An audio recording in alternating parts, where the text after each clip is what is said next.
Ang YouTube, binura ko kasi ano eh, walang boses eh. Ewan ko ba, ba't nawawala ng boses?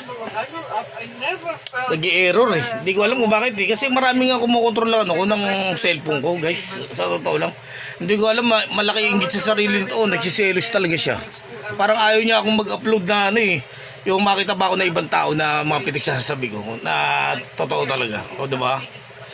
Nagsiselos.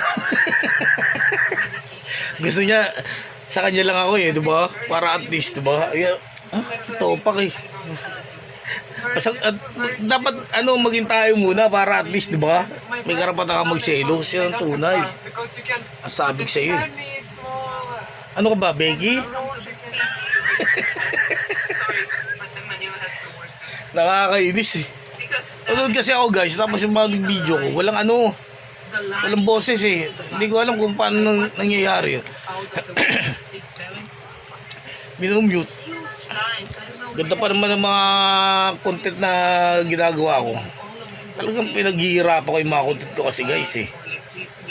O diba? Eh gaya ng iba na ano, hindi rin sa paninira to kasi yun ang napapanood ko eh. O diba? Gaya-gaya putumaya, parang tapos kapag ano magtataka sila sa content ko, diba? Yan ang tunay. Sa content ko kasi yan to eh. Pag matalinong tao lang to.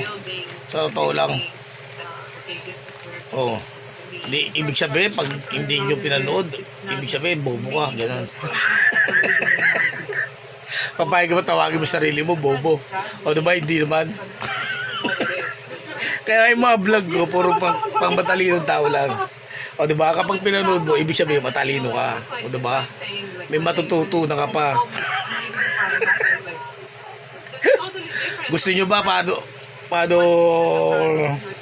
madiskarte ko sa to lang? Eh, may makapag-asawa ka kagad eh.